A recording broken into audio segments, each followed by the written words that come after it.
Hey there, welcome to Film in the Blank. My name's Ian, I watch a lot of movies. Here's everything I watched this month. I started the month off with 1998's Fear and Loathing in Las Vegas, written by Terry Gilliam, Tony Grisoni, Todd Davies, and Alex Cox, and directed by Terry Gilliam. First, every Pride Parade float should be topped with Christopher Maloney putting his best Yas Queen forward as gay front desk clerk in this. It's culture. The film itself is the frenetic, drug-induced nightmare I was expecting, but I thought there'd be more peaks and valleys in the chaos. It's not a true fire hose of madness, but it's not far off. I can appreciate the ride, still not quite my cup of tea. 3.5 stars. Then, It's a Bird, It's a Plane, it's kind of a mess, it's Superman, written and directed by James Gunn. James Gunn's perpetually devil-may-care grasp of tone doesn't fit Superman well at all, but that's not going to stop him from regurgitating it all over Superman, the horde of extraneous characters, and one shitting its little pants squirrel. I'm sure the fanboys are going to come for me, but whatever. 2.5 stars. Next, some actual cinema, 1931's M, written by Fritz Lang and Thea von Harbu, and directed by Fritz Lang. M stars Peter Lorre as a serial killer of children, yikes, who is being systematically hunted down by seemingly the entire city of Berlin. There's a lot here that blew me away, but the most impressive thing was that it's Fritz Lang's first sound film. Everything is so polished and dynamically integrated that you'd swear he's been working in sound for years. That said, there are still terrific sequences dripping in uncomfortable silence that work so well because of Lang's history in silent film. The whole film feels sweeping and grand, even in the deliciously tense and still moments. I'm so glad I finally checked this masterpiece off my watch list. 5 stars. Then, one I've been meaning to watch for more than a year, A Different Man, written and directed by Aaron Schimberg. This was brilliant. Give Aaron Schimberg all the money to keep making movies. It's just the right balance of unhinged and sincere, anchored beautifully by Sebastian Stan at the tippy top of his game. I also really enjoyed Renate Reinsve. She's such a natural performer who makes every line of dialogue feel spontaneous and fresh. And that score, the way it transforms alongside Sebastian Stan's transformation, just incredibly well done. 4.5 stars.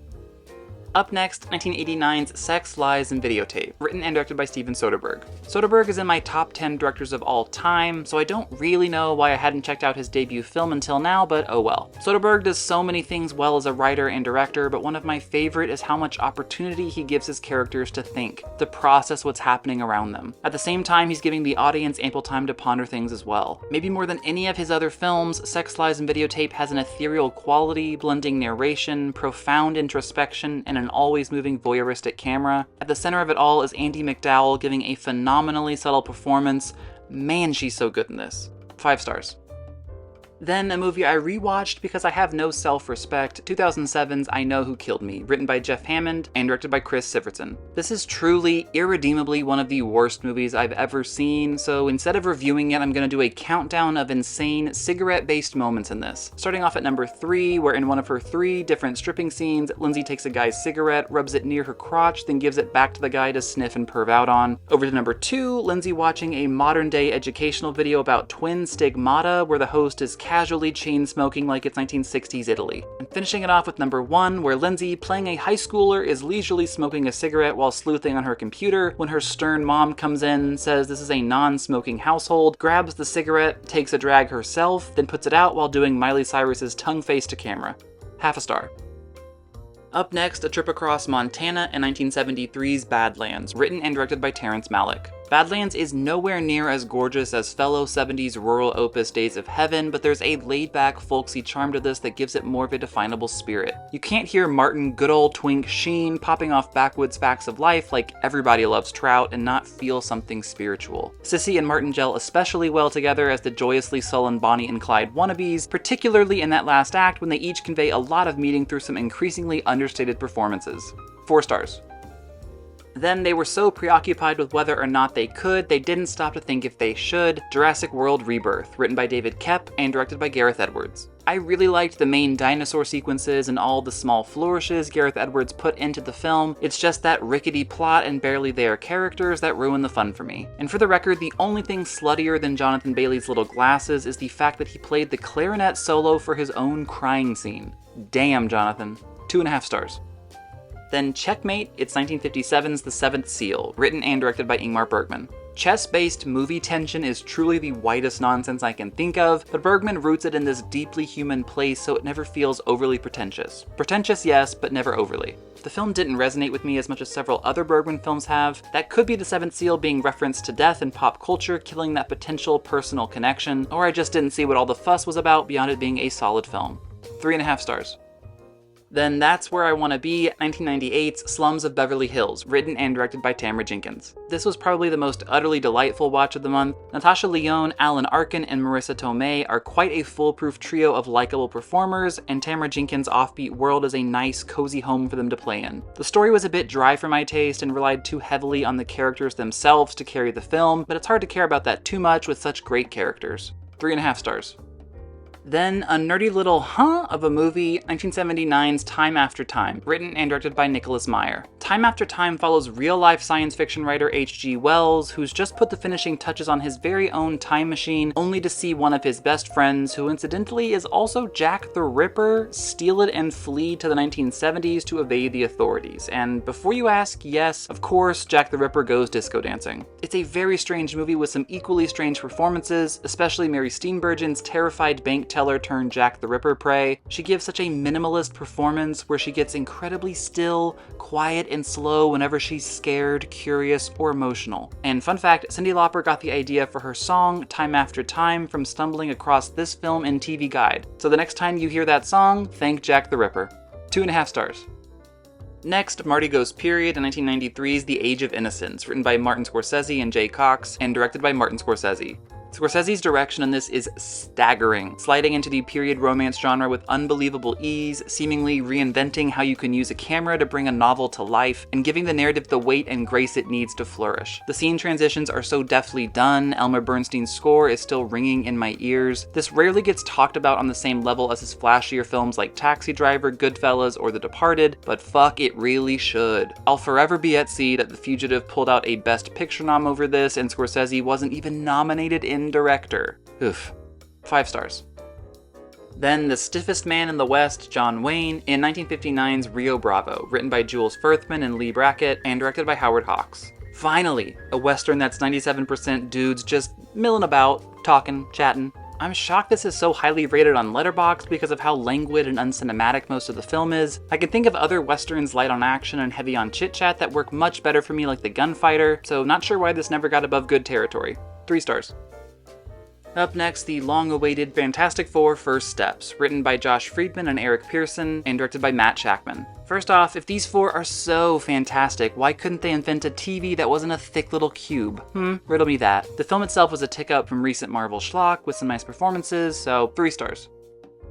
Then Scandinavia goes pear-shaped in 2021's The Burning Sea, written by Harold Rosenslaw-Vig and Lars Gudmestad, and directed by John Andreas Anderson. I've always said behind every suave ginger is a massive, life-saving eel, and The Burning Sea proves that. The film follows the crew of a crumbling offshore drilling rig and the rescuers trying to save them after a catastrophic event on the ocean floor. There aren't enough layers or turns in the story to keep things interesting beyond seeing how everything will shake out for the characters, but it's shot well and has some nice visual effects moments where you'd want them. 3 stars. Next, Sex, Lies, But No Videotape, 1969's Bob and Carol and Ted and Alice, written by Paul Mazursky and Larry Tucker, and directed by Paul Mazursky. Diane Cannon going through something is my Roman Empire, so her playing a frazzled prude in a film about swinging is manna from heaven for me. It's also exceptionally paced, with some very long scenes playing out without hurting the flow and forward momentum of the story. In particular, there's one scene in the middle with Elliot Gould and Diane Cannon negotiating whether or not they're gonna have sex one night, ping-ponging back and forth from yes to no, with wild, committed performances from both of them stealing the show. This is one of my absolute favorites of the month. 4.5 stars.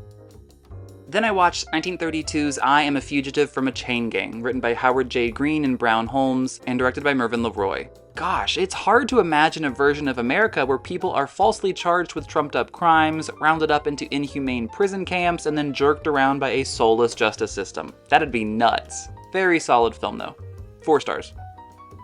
Then the chaotic neutral of the spice world, 2006's Paprika, written by Satoshi Kon and Seishi Minakami, and directed by Satoshi Kon. With each of his films, Satoshi Kon just grabs you by the hair and slams your head down under the water of his creepy, gurgling films. These waters weren't as cleverly satisfying as Perfect Blue, but damn, Satoshi made films. 3.5 stars.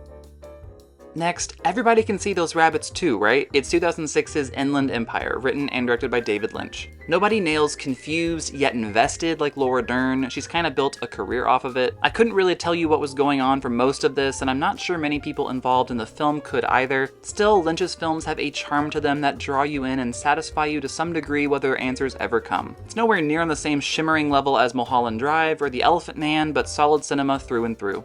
3 stars. Then everybody can't see that rabbit, right? 1950s Harvey, written by Mary Chase and Oscar Brodney, and directed by Henry Koster. This had one too many romantic plot lines, and I really could have used more of Josephine Hull's sputtering energy in the second half, but everything works surprisingly well. It's maybe Jimmy Stewart's most personable role for me, which is saying something for a man who made a name for himself playing those types of roles. I also thought the little touches of Harvey coming to life in particular were so simple and artfully done. Just a nice all-around film. 4 stars. Up next, A24's The Legend of Ochi, written and directed by Isaiah Saxon. This was a letdown for me. I liked the vibrantly grimy look and feel of the film, the care given to crafting the Ochi creatures themselves, and that pretty phenomenal score that combines elements of folk, fantasy, and Western music. It's just undone by the underinflated story that's confusingly bland for such a zany world. 2.5 stars. Next, Hot People Have Problems Too in Together, written and directed by Michael Shanks. Kids these days are too busy drinking water from caves and smushing themselves together, and it needs to stop. My political views aside, this was fun. My theater ate it up, thanks in good part to some smart jump scares. The last act has some issues deciding between being profound and highbrow or morbidly goofy like the first 2 acts. I would have stuck with morbidly goofy because the amount of laughs the script, direction, and actors managed to pull off without upending the sinister tone is genuinely impressive. 3.5 stars. Then, an 80s gem, 1988's The Naked Gun, written by David Zucker, Jim Abrahams, Jerry Zucker, and Pat Proft, and directed by David Zucker. I had to go back and watch the original before seeing the reboot. It's definitely no airplane, but a lot of solid jokes mixed with some earnest performances, and I added another half star solely for a cop who's just had his badge taken away, muttering, "Just think, the next time I shoot someone, I could be arrested." 3.5 stars. Next, over to 1984's The Times of Harvey Milk, directed by Robert Epstein. Harvey Milk was a real one. May I someday give as few fucks as he did. What I appreciate about this doc is that it doesn't just lionize him as a martyr for a movement, it shows you who Harvey was as a person, as a politician, as a strategic mind. Remembering our heroes for the fully fleshed out people they were, rather than a rough outline and some buzzwords, is the least we can do for people like Harvey who put it all out there for their community. 4 stars. Then I checked out Ballerina, written by Shay Hatton and directed by Lynn Weisman. Angelica Houston notwithstanding, this is sadly just another run-of-the-mill splode and shoot. It either needed much more John Wick or none at all. I don't think his cameo does anything for the film besides reminding the audience that they could be watching an actual John Wick movie instead. 2.5 stars. Next, my Kurosawa for the month, 1980's Kagemusha, written by Akira Kurosawa and Masato Ide, and directed by Akira Kurosawa. I loved how Kurosawa took a fairly standard samurai story and found ways to inject something new into it, something he'd go on to do to an even greater degree with 1985's Ran, but I don't think he went far enough with those novel elements here. I loved the flashy watercolor dream sequence. It's probably the most cinematic thing I saw all month, but I really wish those vibrant visuals colored more of the film in terms of tone, emotionality, and cinematography. I think it also was a missed opportunity for Kurosawa to insert some emotionally subjective cinematography into the film so that the audience can better feel the specific weight forced upon the main characters and how they're affected mentally. So more because of my disappointment at what the film could have been, 3 stars. Then for something lighthearted, 2013's The Kings of Summer, written by Chris Scaletta and directed by Jordan Vogt Roberts. I wish it was stranger or cuter instead of the jerky amalgam of both that it is, but it's funny enough and the cast is great, so it's a pleasant little jaunt through the summers of adolescence. 3.5 stars.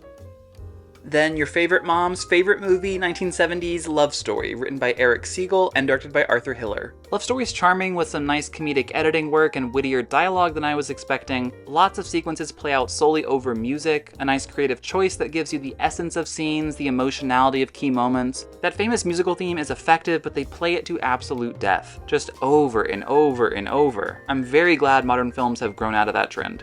3.5 stars.